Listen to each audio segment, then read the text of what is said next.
Welcome to Bodyology the Movement Podcast, where Anthony, Kaleah, Rod, and Ryan discuss their experience in working in the movement industry. Bodyology was founded not only to help people advocate for their health, but also create positive change within the industry. Join us in today's episode where we talk to co-host Rod about who he is and his journey. This is Bodyology the Movement Podcast. Hey guys, welcome to our second podcast. The first one was so much fun, and we want to thank everyone for listening to our first one and also liking and subscribing and all that fun stuff. So we really appreciate that. Like we said before, all of our podcasts will go live every Monday at 9 a.m. Eastern time. So make sure you guys tune in. So today we're going to go ahead and learn a little bit about Rod. How are you doing today, Rod? I'm great. How are you guys? We're all doing great. How about you guys out in the middle of nowhere? Still in the middle of nowhere. That's right. No coast? No coast. Such a sad life. Quick side note here. How far of a drive is the closest beach to you guys? Come on. We're literally in the middle of the country, so... Okay, so let me rephrase that. Have you ever been to the beach before?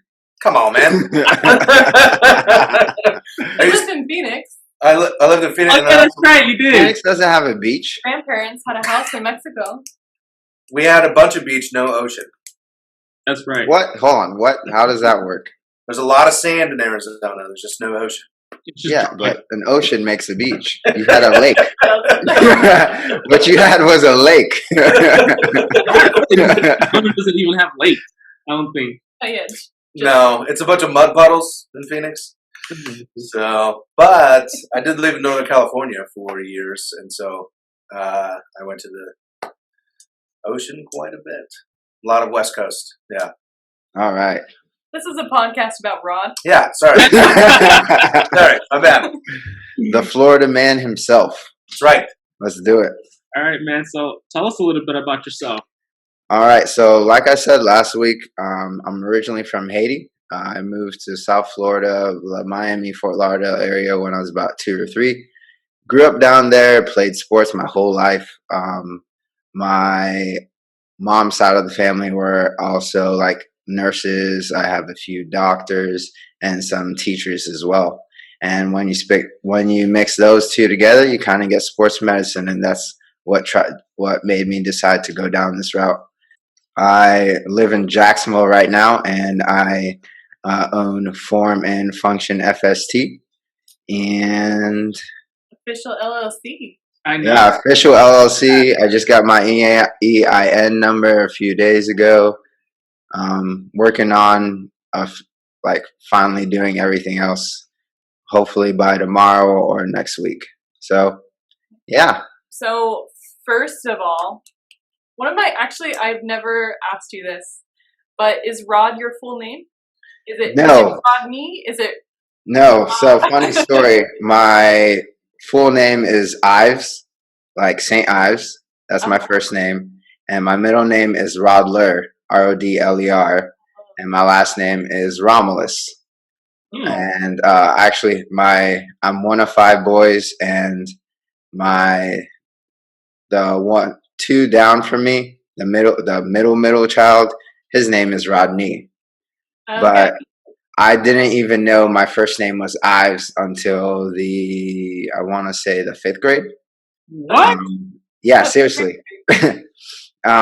We started, we were taking a standardized test. It's called the FCAT. I don't even think that exists anymore in Florida. And my teacher told me to put my first name on my test.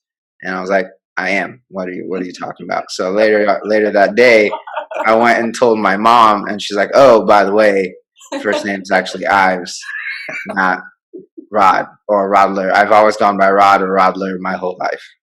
That's funny, dude. Yeah. Pick it up. Surprise. New name. Yeah, I didn't know, and I was like, oh, well, thanks for telling me now. I guess it's too late, but it's whatever. Did she have a reason why she didn't tell you the first name? No. So the way they came up with Rodler is my dad's name is Lador, and he mixed up the letters of his name to make Rodler, and Ives was always going to be my first name, but he really wanted that name, so they made it my middle name, and they just went by that name instead. So do you like going by Rod or Ives? I'm guessing Rod, since we all know you. It's not weird when people do. Like, I've had ex-girlfriends or stuff call me Ives, but nobody really calls me Ives unless they decide they want to be special or something. But that's the only time I've ever called Ives. All right, $20 in that Kaleah is gonna start calling you Rod. I mean Ives. No, I don't have to be special. I already know I'm special. I can call him Rod. There you go. Either way works. As long as it sounds close, I'll answer. All right, so what is the one thing you wish you had known when you first started out your career? Oof. So, honestly, if I could have got into this path sooner rather than later, I'd be a much more happier person. But yeah, that's seriously it. Like, it took me a while to finally figure out where I'm supposed to be and what I'm supposed to be doing. I always knew that I wanted to help people, but I kind of floated around finding different ways to do that. So if I could have found or went my own route earlier rather than later, that would probably be my biggest thing. Similar thing I always tell people: if you get into it earlier, because I feel like there's so many avenues to go, and as you figure that out, yeah, it just makes it harder and harder as you get older and older. So I like that answer a lot. As the older guys in the group. Yeah, I just turned 31. I'm ancient now. With that being said, because I think that's a good transition, what's your biggest failure going through all of that, and what did you learn from it? Ooh, biggest failure. There's been a couple. So let's see. Well, I should have mentioned this earlier, but I just had a brain injury a little bit ago, and I think it was the night of the Super Bowl, if not the night before, and that put me out of work for 2 months, 1.5 months, somewhere along that line, and not really paying attention to like bookkeeping and saving and just kind of throwing it all to wherever I think it should go, and not really being educated in that part.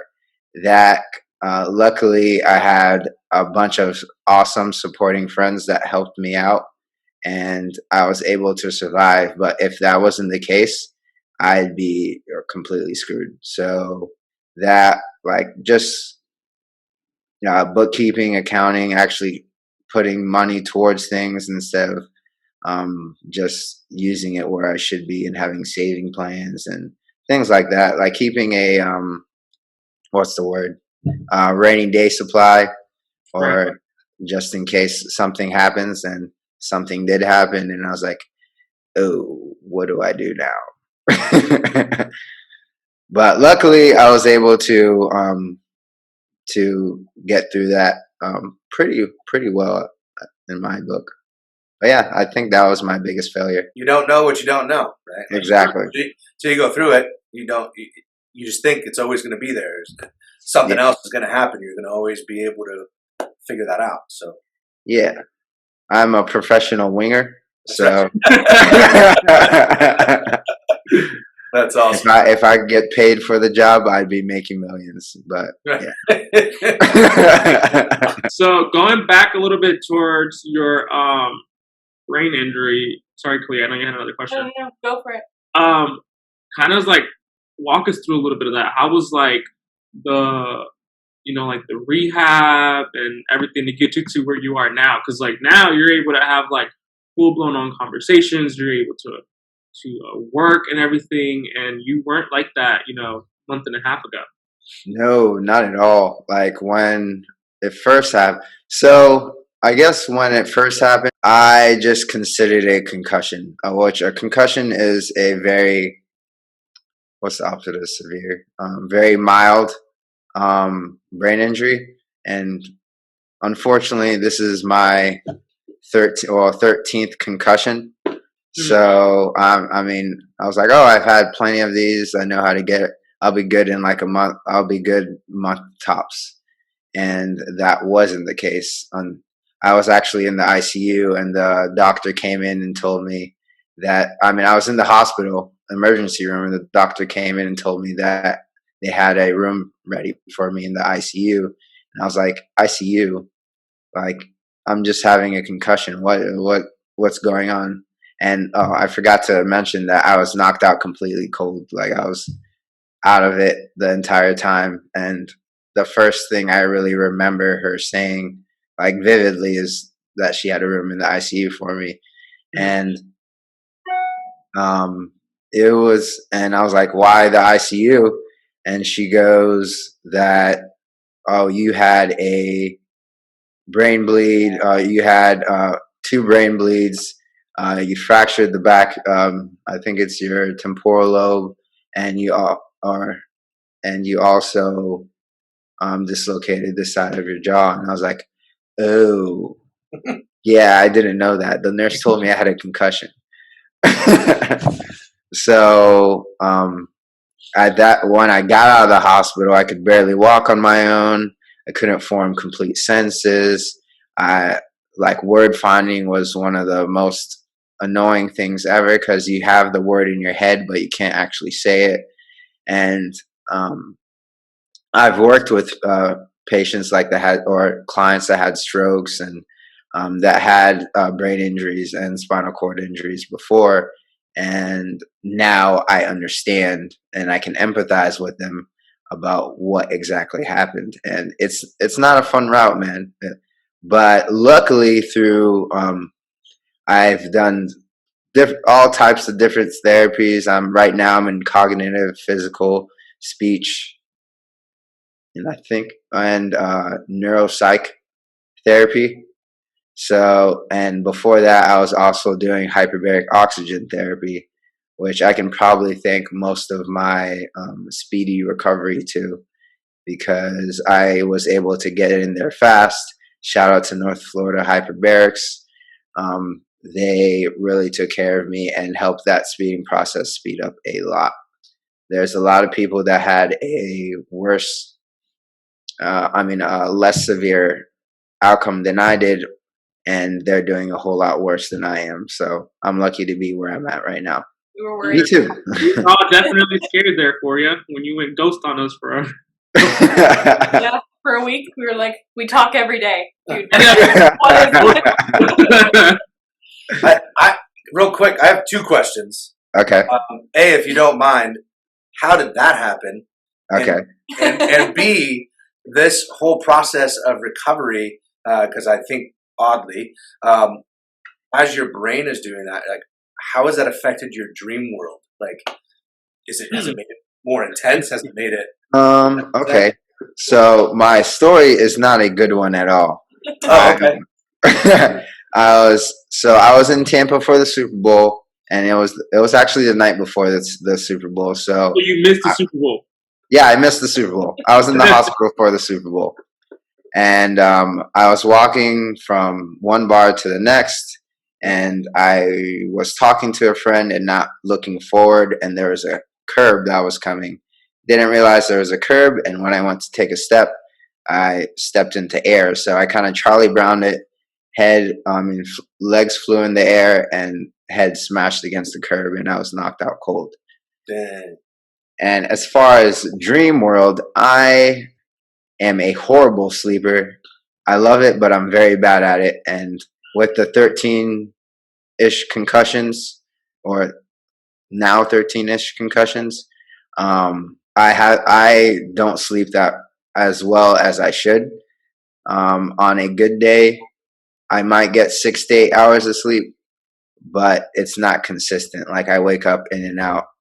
They actually have me on some different types of meds that is supposed to help me, which I am not waking up as much, but I'm actually falling asleep, or when I wake up, I can fall back asleep. Before, I haven't had any recently, but I have had dreams, which this is crazy because there's things that I don't remember. Just my memory has been bad, but now it's awful. But let's say we were to go out somewhere, and I get back home. Like, I'll have the dream from when we started somewhere, and then halfway through, and the dream will finish off the night in something completely weird and completely different, but it's believable. Let's say instead of going to get pizza, we went to the casino instead, or something like that.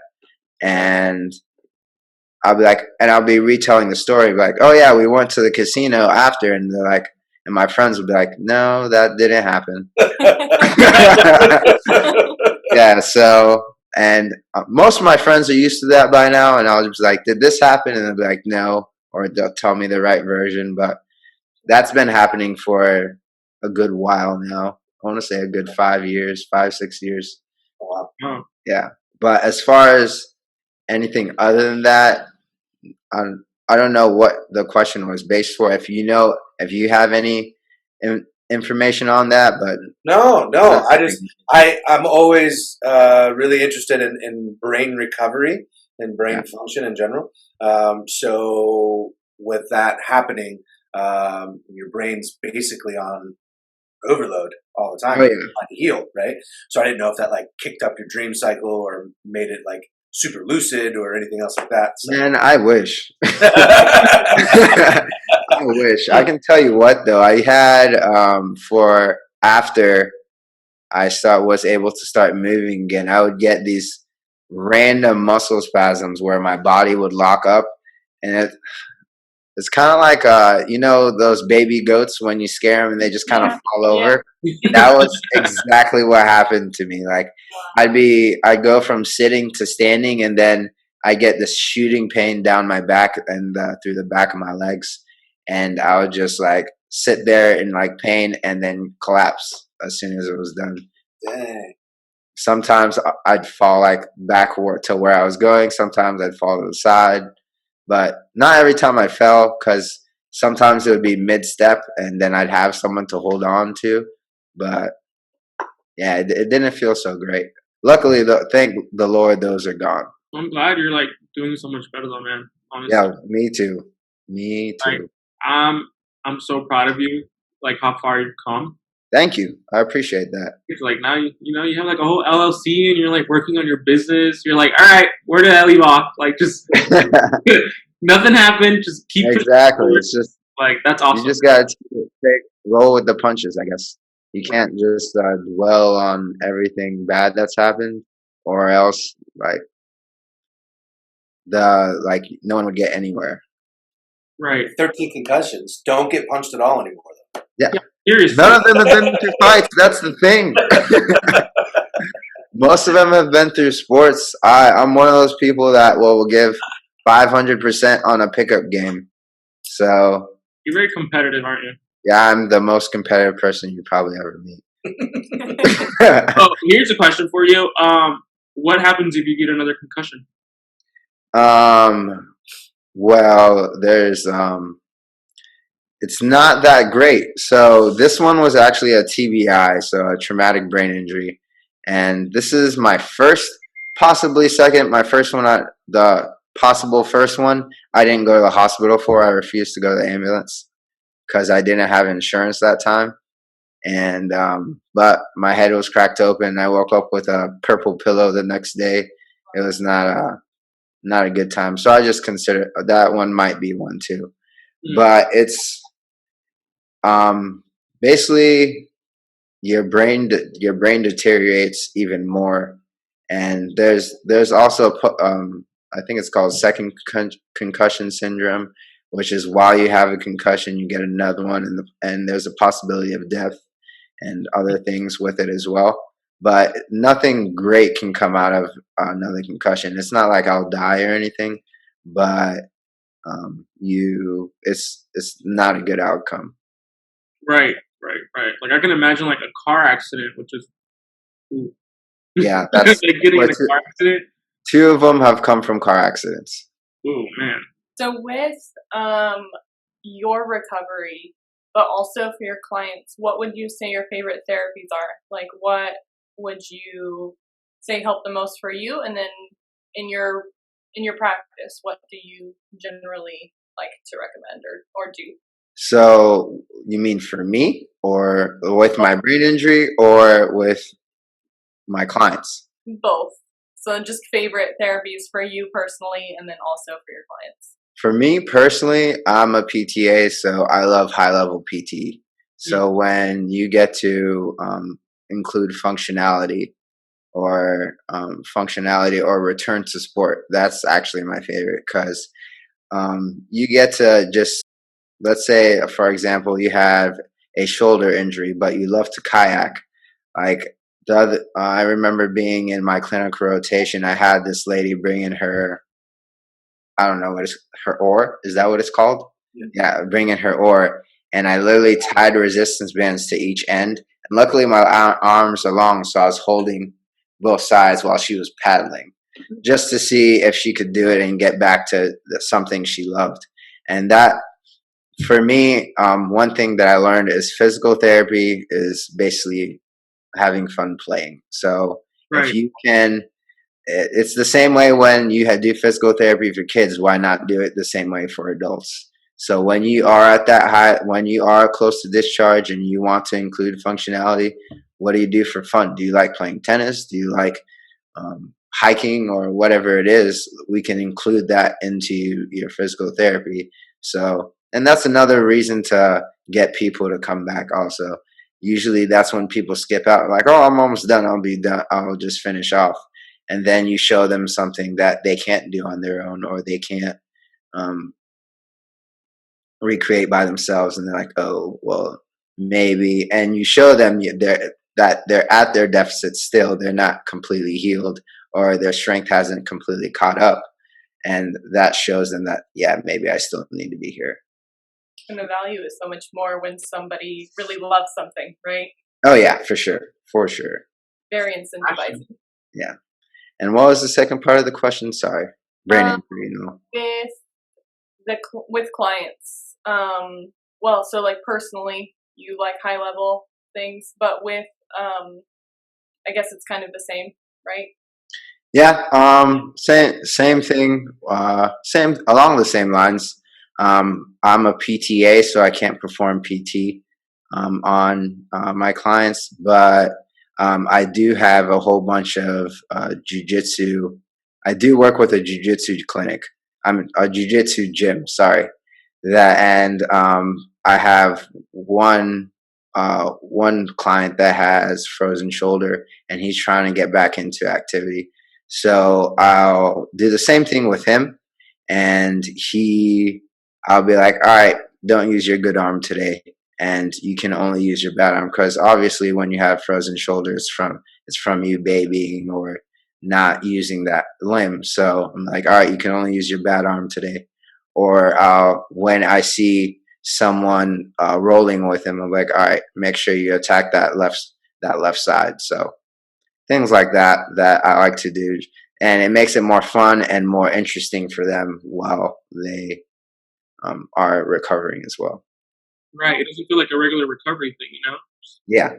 Work for them. Rather than just lifting weights and doing exercises and stuff like that, where which, you know, the recovery days, like that rehab and everything, it has a bad rep for that, where it's like, oh, go do your 3 exercises, I'll come back to you. Exactly. That's one thing that's one reason why I've always been an outpatient person, but you get to in some of those clinics that they're like, oh yeah, just do your exercises. I'm going to take my notes down while you do them. When you're done, I'll give you another 3 exercises. Right. And that's why people leave, and they're like, they don't come back.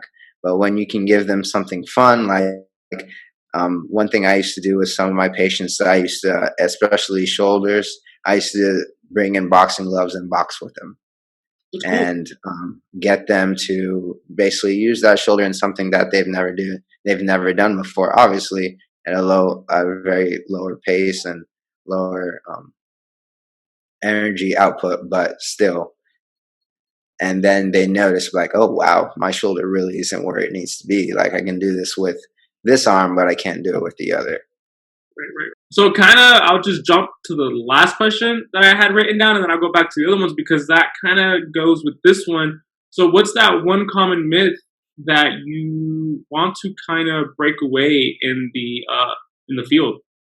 Oh, this is my favorite one. So the fact that stretching is bad for you, because, the tighter the tighter I am, the better I feel, right? Like, why? I don't understand why that's a thing to begin with, but like, why? Who I understand it. who made this? Like, I don't understand. But anyways, I'm gonna get off that boat. But still, I'm hopping off the boat. But the whole the stretching is bad for you. I don't understand how any flexibility would be a harmful thing. Right. Yeah. So it's funny, we have a soccer player that he warms up by sitting in a folding chair, and that's how he cools down. That's his warm up? That's his warm up and his cool down. Yeah, and he's that's it. he is a phenomenal player. He's great. The dude's He just does a horse, right? And But I we didn't always laugh. and I didn't know, we went to a playoff game, and the whole pregame, he's sitting in a chair in front of his locker, like in this position, no expression, no nothing. Doesn't do any of the warm-ups, doesn't do any of the stretching, doesn't come to us or anything else like that.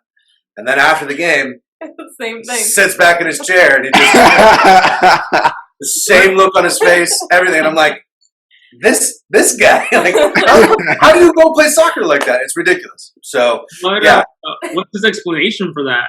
Has he told y'all? So he said, so like, I think it's a energy thing, right? Like, you're in your head a lot. Right. It's very much like, don't touch me. Like, Yeah. I don't want my headspace messed up. Yep. So that, it's more that, I think, than anything. But yeah, apparently in his case, tighter is better. Yeah. No one person. I mean, there's different positions or sports where certain parts of your body, the tighter it is, the better I can see, the better it is. But a tight muscle is eventually going to be a hurt muscle as well. Oh. So if it goes in the wrong direction, you're screwed. So yeah, I've seen so many injuries like that.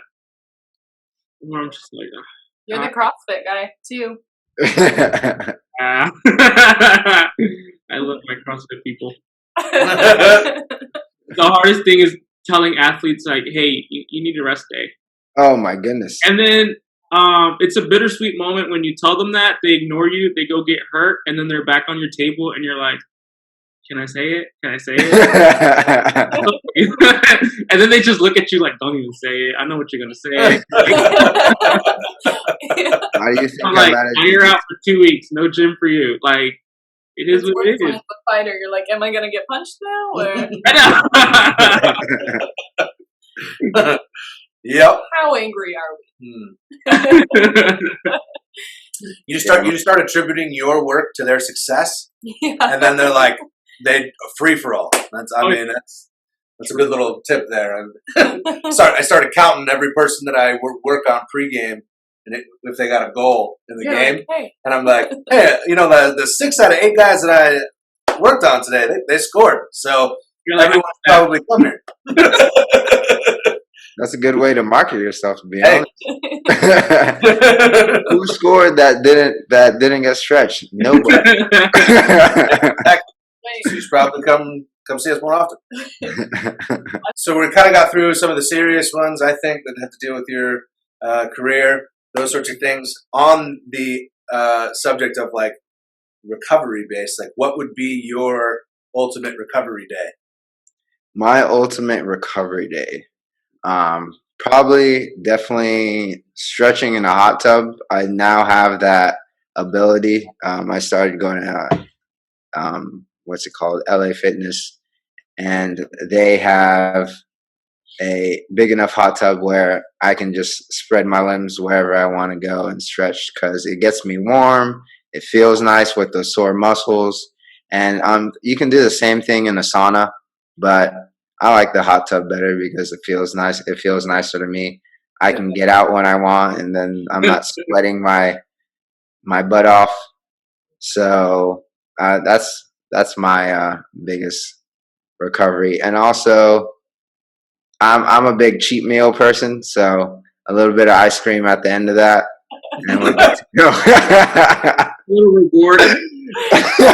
That's awesome. That's my recovery day. Like stretching in the hot tub, I can do that. I mean, I can do that for like 30 minutes to an hour, and then on my own, and then get some ice cream after, take a nap, and go play a sport. I feel like we're gonna have very different answers. I know. Yeah, I have like a list itinerary of like 14 hours worth of stuff. Oh yeah. Yeah, it's pretty intense. For your recovery day? Oh yeah. Oh wow, that's a lot. Yeah. Oh, I guess you didn't preface it with like it could be no money involved, right? Like money's not an issue, time is not an issue. Like you have your day, but like Oh yeah, I didn't. he didn't give you Yeah, the whole. I didn't give okay. the whole thing. Like, if you were gonna be like, so like, let's say you were a high level athlete or something, right? And you had a day where this is part of your regimen, right? And you had no restraints. On it, Yeah. Like you get up and you just spend your whole day getting taken care of. He's getting Haagen-Dazs ice cream. Yeah, same routine except I'm getting The Croft ice cream. I can. But no, seriously, I'm very low key. So just me hanging out in the hot tub with some music on, stretching. I mean, I guess it'd be nicer if someone could stretch me, but who's gonna stretch me in a hot tub and stuff? So That's the market for you, man. Hey man, you just created a business. You told him he could be a high level athlete, have anything he could ever want, and he's like, nah, fame doesn't change me. He added music. Yeah. Oh, you mean I don't have to pay for anything? I guess I'll add some music to my. Yeah, on my recovery days, I guess I'm kind of like that guy where I don't want anybody to touch me. Just leave me alone. I'm gonna do my own thing. Oh man. Have my ice cream. Maybe later when I like play 50% in a sport, or yeah, that's basically my recovery day. All right. It's more mine is more of like an active recovery. I don't do just like a nothing type of day. This kind of goes along with one of Anthony's questions, but I guess so. Well, I'm stealing your question, Anthony. But The real workhorse of the group. yeah, the one who wrote down his questions. Nice. Looks like we're all professional players. For us, yeah. So with, I guess, who would you say are your most influential people in your life and that have affected your career in a huge way? So one is definitely my old professor, Diane McAuliffe, and she actually kind of introduced me. I don't know if I mentioned this before, but introduced me to that I coach for the Special Olympics, and I also play as a unified partner as well. It's a unified partner is basically where you play for a team, but you're not there to relive your glory days. You're there to mostly help facilitate the game and make sure that everybody's having fun. And it also depends on the sport. So, because sometimes in football I'm playing my hardest, because you get some kids that are better than you, but it's whatever. And then you forget their I'm kids. allowed to. Sorry. And then you forget that they're kids. Yeah, exactly. But yeah, so she introduced me to them, and during my recovery, she's also helped me through the whole process. I stayed with them for about a month and a half, maybe 2 months. I don't remember, but they helped make sure I was on, like I was taking my medicine, helped make sure that I wasn't forgetting everything. And they gave me a bunch of puzzles to do every day, which, oh my goodness, puzzles are the worst thing. I hate puzzles. I didn't think that I was like bad at them before, and now, or at least then, I could sit and stare at it for like 2 hours and not get two single pieces together. So that was torture for me. Sorry? Not to say that's bad, because, you know, like, I don't have a brain injury and I do that too, man. Like, that's where this piece goes. It's like, you're impressive. That's what.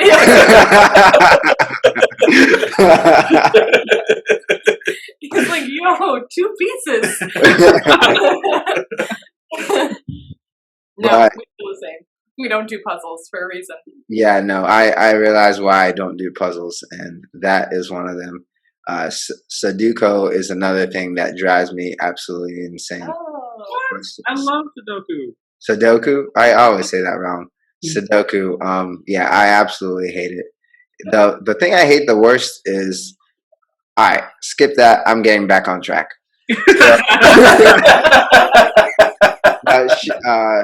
She has been an awesome person through my recovery, and I probably wouldn't be here where I am today without her as well. So she's my mentor and a very good friend of mine as well. And same with her kids and her husband that have been able to help me as well. Yeah, and she also pushed me. She's also been a big push and help in getting me to start my own thing also, and go forward with the stretch business on my own. Where was she? You said she was your professor or teacher? She was my old professor, and was this when you were in PTA school? Yeah, PTA school. That's where I met her. What besides being a professor, what's her profession like? So she was a pediatric PT. Oh, cool. And she also had her own business doing that as well.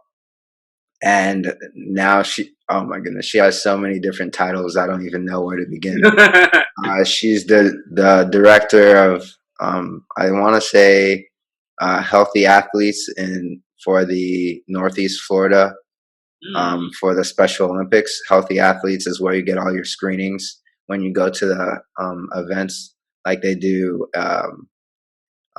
they screen your eyes, your feet. Like you can get glasses out of it. They do goggles as well for sports and a whole bunch of different things. You can get insoles for your shoes and so on and so on. I don't remember all of them, but yeah.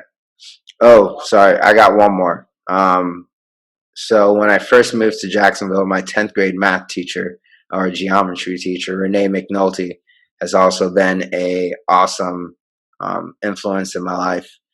I wasn't always the greatest kid growing up, and she basically made sure that I stayed on the right path, and also helped make sure that like I got home from practices, and like when my mom or my dad couldn't pick me up, she took me to games and stuff like that. I also played sports with her children, so she helped me and my brothers basically stay on the right path, because the reason I moved to Jacksonville is because my brothers and I were getting in a little too much trouble down in Fort Lauderdale and Miami. So they decided to move all the way across the state, so that way we had no friends here.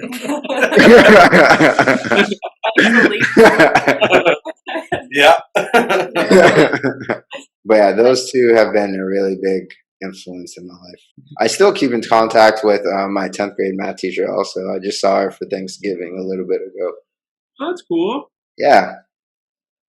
She lives like maybe 3 to 5 miles from my parents' house, so I just stop by every once in a while. Yeah. All right, so for the final question, What advice do you have for anyone listening that wants to go into the sports medicine industry? Kind of like all of the stuff we do. Go for it. Like you spend so much time thinking about it and like trying to plan things out, but there's no you can like Mike Tyson said, everybody has a plan until they get hit in the face. You're gonna get hit in the face regardless. So you might as well just go for it. Like I spent so much time trying to figure out whether this is the right idea, and you don't have to quit your full-time job. You can do it part-time before you decide to go full-time. Right. But my biggest thing is just go for it. Don't wait. Don't sit on it. Yes, do some research, but what's going to happen if you fail? Like nothing. I mean, I guess a lot could happen if you fail, but but you just got to do it, man. Dip your toes in the water. Just go for it. Right. I think that's some great advice, man. That's one thing that held me back for a while. Like I've wanted to do research and think about it, and me being a professional winger, I'm like, what am I doing research for? Like, eventually, I was like, you know what? Let's do it. I mean, COVID was a big thing, but behind it. But I was just like, you know what? It's time to go. I think COVID affected a lot of people in a way that it made a lot of people wake up. Whether it was a sense of, am I spending too much time at work and not enough time with my family? Am I not running my finances the way it should be? I think a lot of people had that huge wake-up call when they were like, wow, I don't have an emergency fund to get me through the next 3 months, you know? Yeah. And a lot of people, I think, switched careers because they were like, man, if I die tomorrow, I was not living my best life. Yeah. So I know a lot of people that happened to. I'm so proud of you. Like, I'm throwing it out there. So proud of you. I appreciate it. Thank you. Killing it. And being a semi-professional winger, I just winger to winger. That's right. I love the advice of just do it because when you throw yourself into situations, you're going to end up meeting the people that are important for your success. By waiting and sitting around, like you end up just missing on all those people and all those opportunities that can help you catapult yourself. So yeah, I love that you're just doing it. That's great. You miss out on 100% of the opportunities you don't take. That's so you might as well just start with one and keep going from there. Yeah. It's okay to fail. A lot of people are so scared to fail, but it's like that's how you learn. That's how you develop. That's how you grow. You're gonna fail, and it's gonna feel like you're not gonna get through it, but you will, and it's gonna make you so much better for it. So if you're not failing, you're not doing it right. Exactly. That's kind of what I've learned.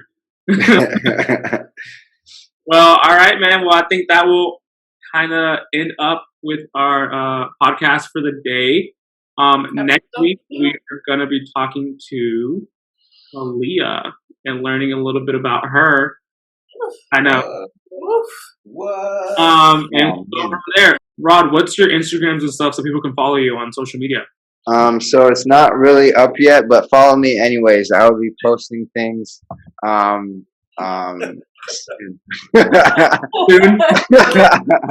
Well, I'll put your Instagram. Form and Function FST on Facebook, on Instagram, and if you add a .com, that is my website also. But everything shall be finalized by June 7th. So yeah, that's awesome. You all go ahead. Bodyology. I'll put all that in the description for us. I'm sorry. What did you say, Kaleah? Sorry. You'll see all of his information on Bodyology. Yes. Our Instagram page too, so you can find it there if you need. If you're in Jacksonville. If you're in Jacksonville. Hit me up. All right, guys. Well, y'all take care, and we'll be in touch for the next one. Goodbye. All right. Bye.